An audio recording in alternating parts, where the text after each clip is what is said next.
안녕하십니까. 이어서 경남 소식 전해드립니다. 경남교육청이 학생 인권 조례안을 도의회에 제출하면서 찬반 단체가 다시 맞붙고 있습니다. 반대 단체들은 오늘 도교육청의 도의회에서 잇따라 기자회견을 열고 학생 인권 조례 문제점을 지적하며 도의회 폐기를 요구할 예정입니다. 반면에 찬성 단체들은 내일 더불어민주당 경남도당 앞에서 찬성 당론 채택을, 자유한국당 경남도당 앞에서는 찬반 입장 표명을 요구하는 기자회견을 열 계획입니다. 법과 규정을 집행하는 행정기관의 결정은 예측할 수 있고 일관성이 있어야 신뢰를 받을 수 있을 텐데요. 마산지방해양수산청이 지난 30년 넘게 허용해온 거제 장승포항 외항의 외국 선박 기항을 금지하기로 해 지역 해운업계가 반발하고 있습니다. 보도에 황재락 기자입니다. 거제 장승포항에서 100길로 20여 분, 길이 200에서 300m, 무게 10만 톤 안팎의 대형 상선들이 곳곳에 닻을 내린 채 정박해 있습니다. 이곳은 정식 무역항은 아니지만 선박법에 따라 허가를 받은 국내외 선박이 단기간 머무를 수 있는 불개항장입니다. 이곳에 머무르는 외국 상선은 한 해 평균 500여 척, 전국 최대 규모입니다. 외국 상선들이 머무르는 이유는 다음 항해를 위해 해상에서 선원을 교대하거나 연료 등 각종 물품을 보급하기 위해서입니다. 30년 넘게 외국 상선을 대상으로 각종 업무를 대행해온 지역 해운업계는 최근 깊은 시름에 잠겼습니다. 마산지방해양수산청이 오는 7월부터 장승포항 외항의 외국 상선의 정박을 더 이상 허용하지 않기로 했기 때문입니다.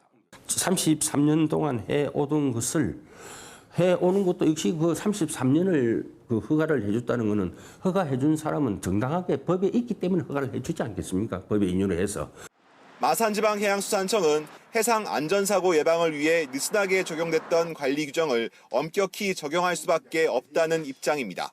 업무 수행을 하면서 약간 관가된 부분도 있기도 할 것 같기는 한데 그렇다고 해서 그것을 영원히 지속할 수는 없고 이제 그 문제가 드러나고 있는 시점에서는 바로잡아야.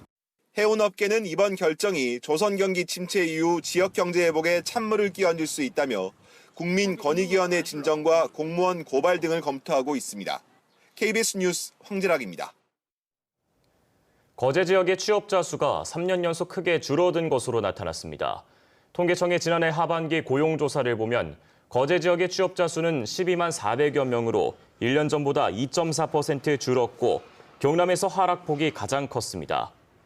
거제 다음으로 취업자 감소폭이 큰 곳은 의령과 고성이었고 취업자 수가 증가한 곳은 하동군으로 조사됐습니다. 초등학생 자녀를 둔 맞벌이 학부모들은 아이를 맡길 곳이 없어 항상 불안한 마음을 갖고 있는데요. 부산시가 이런 부모들의 부담을 덜어주기 위해 자녀를 안심하고 맡길 수 있는 아이 돌봄 센터를 확대하고 있습니다. 신건 기자가 취재했습니다. 부산 사하구의 한 어린이집. 아이들이 책을 읽거나 숙제를 하고 있습니다. 유치원 취한 연령인 만 5살을 훌쩍 넘긴 초등학생들입니다. 이곳은 만 6세부터 12세의 아이들이 퇴근 시간까지 부모님을 기다리는 아이 돌봄 센터입니다. 이곳에서 아이들은 보육교사 2명의 지도를 받으며 다양한 예체능 활동도 하게 됩니다. 맞벌이 가정을 비롯한 그 한부모 가정 그리고 조성 가정이라든지 그런 취약 가정에 대한 그 돌봄 공백을 이제 메워주는 그런 역할을 하고 있죠. 이 같은 사업을 추진하는 건 맞벌이 부모들이 초등학생들을 맡길 곳이 마땅치 않기 때문입니다. 미취학 아동은 어린이집이나 유치원에 맡길 수 있지만 초등학생들은 학교가 끝나면 부모가 퇴근할 때까지 학원에 보내거나 돌보미를 따로 고용해야 합니다. 2015년 전국 가족 실태 조사에서 초등학생의 37%는 방과 후 1시간 이상 돌봄 공백 상태인 것으로 나타났습니다.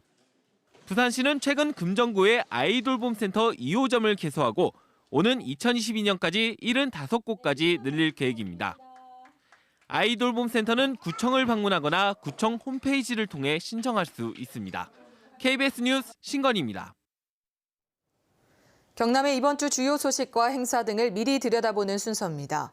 이번 주는 근로자의 날과 어린이날 기념식이 곳곳에서 열립니다. 수요일에는 마산항개항 120주년을 맞아 다양한 기념 행사가 펼쳐집니다. 미리 보는 한 주 소식 진정은 기자입니다. 5월 1일 근로자의 날을 맞아 내일 KBS 창원홀에서 모범 근로자 시상식이 열립니다. 모레 수요일 저녁에는 창원시청 앞 광장 특설 무대에서 KBS 창원이 마련한 근로자의 날 기념 음악회 하이파이브 창원이 펼쳐집니다. 공연에는 안치환과 홍진영, 모모랜드, 김태우 등 인기 가수들이 대거 출연합니다. 수요일 창원 오동동 문화광장에서는 마산항 개항 120주년 기념식이 열립니다. 기념식은 마산항 어민들의 축제인 성신대제를 시작으로 120년 역사를 담은 영상 상영, 미래비전 선포식 등이 진행됩니다.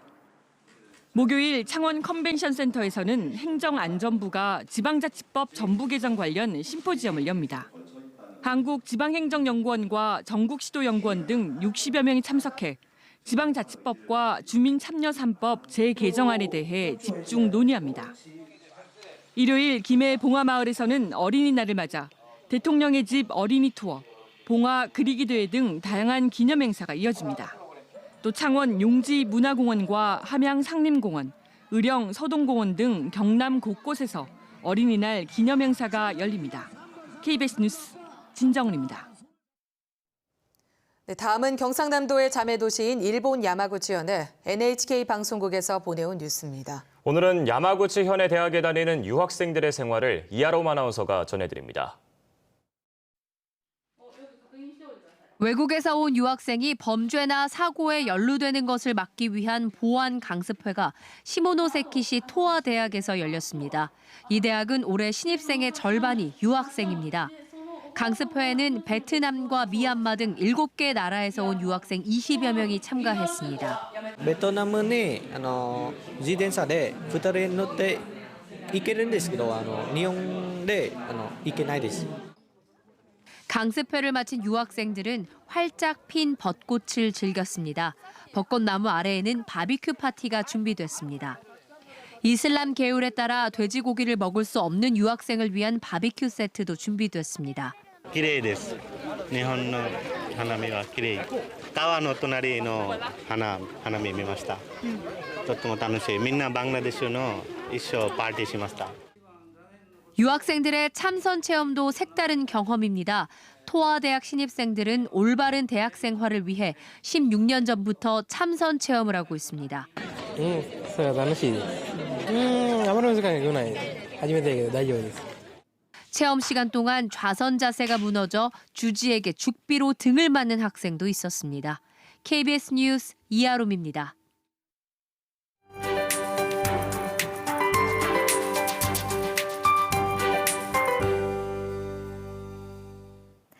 (4월의) 마지막 주도 비 소식으로 시작합니다. 오늘도 나오실 때 우산 꼭 챙기셔야겠습니다. 현재 제주도 남쪽 해상을 지나는 기압골의 영향으로 일부 남해안 지역에서 비가 내리고 있습니다. 이 비구름이 점차 북동진함에 따라 비는 오늘 아침 중에 모든 지역으로 확대되겠고요. 밤에 북서 내륙부터 차차 그치기 시작하겠습니다. 그 사이 남해안으로는 10에서 40mm의 비가 내리겠고요. 내륙으로는 5에서 20mm의 강수량이 예상됩니다. 이번에도 역시 해안을 중심으로는 바람이 강하게 불겠는데요. 시설물 피해 없도록 조심하셔야겠습니다. 또 비가 내리는 모든 지역에서 가시거리도 짧겠습니다. 운전하는 분들은 교통안전에 각별히 유의하시기 바랍니다.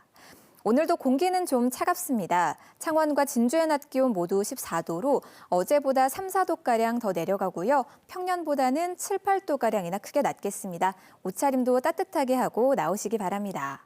현재 기온은 어제 같은 시각보다 1, 2도가량 높게 출발합니다. 동부 지역은 창녕과 밀양 10도, 창원 11도, 김해가 12도 가리키는데요. 낮 기온은 15도 안팎으로 어제보다 많이 낮겠습니다. 경남 서부 지역은 현재 내륙을 중심으로 10도를 밑도는 수준이고요. 낮 기온은 대부분 15도를 밑돌며 종일 서늘하겠습니다. 오늘 해상에도 종일 비가 이어지는 가운데 오후부터는 바람이 강하게 불면서 먼 바다에서 물결이 높게 일겠습니다.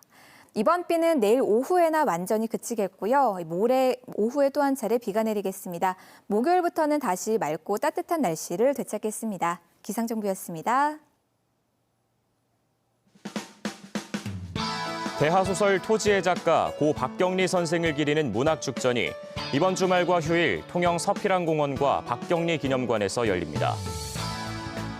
남해에서 진행되는 도시재생 뉴딜 사업의 주민소통 등 거점 역할을 하는 지원센터가 문을 열었습니다.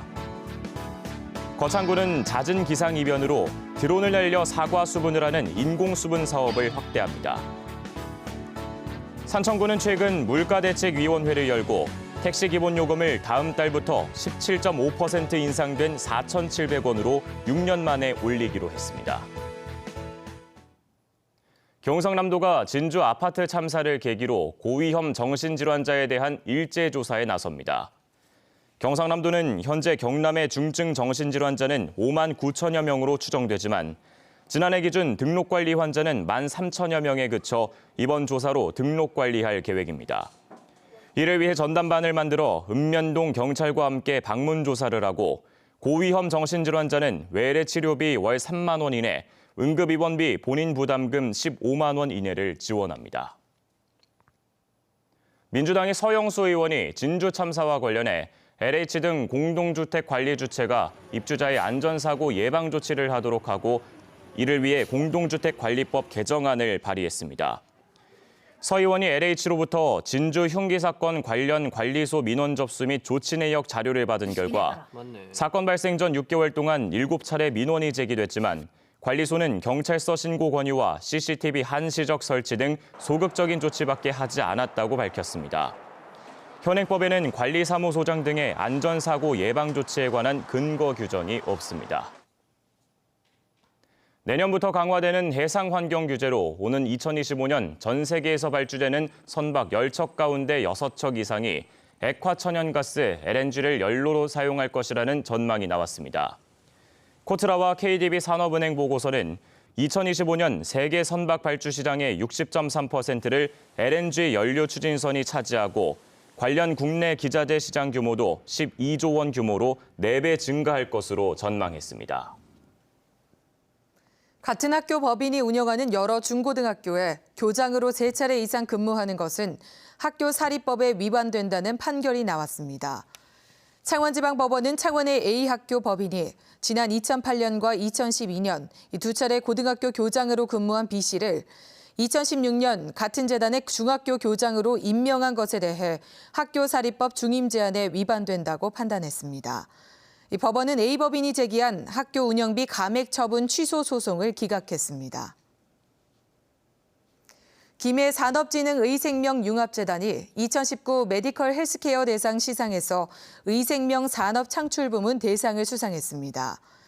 재단은 개관 이후 13년 동안 총 62건의 의생명 산업 관련 국제 과제를 수주했고 한국 SGS 등 47개 관련 기업을 유치했습니다.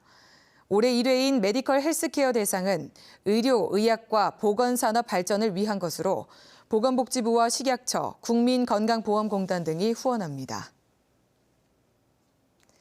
경남의 기업체 R&D 연구센터의 76%가 창원과 김해, 양산 3개 도시에 몰려 있습니다. 중소벤처청의 조사 결과 경남의 R&D 연구센터는 1,900여 곳이며 이 가운데 34%가 창원시에, 김해시에 29%, 양산시 13%, 진주와 함안에 각각 6%가 있습니다. 나노융합 산단이 들어서는 밀양시는 연구소 51곳으로 조선산업 침체를 겪는 거제와 통영, 고성군을 합친 42곳보다 많았고 10곳 미만인 시군은 6곳입니다. 다문화 가정을 이루는 혼인 비율이 경남은 8%로 한동안 줄다가 증가세로 반전했습니다. 동남지방통계청의 조사 결과 지난 2017년 경남의 다문화 가정 혼인은 전체의 8%로 2010년 10%로 최고를 기록했다가 2014년 6.6%까지 떨어진 이후 3년째 증가했습니다. 이에 따른 다문화 가정 출산 자녀도 2017년 1,243명으로 전체의 5.2%를 차지해 10년 사이 최대치를 기록했습니다. 뉴스를 마칩니다. 시청해주신 여러분 고맙습니다.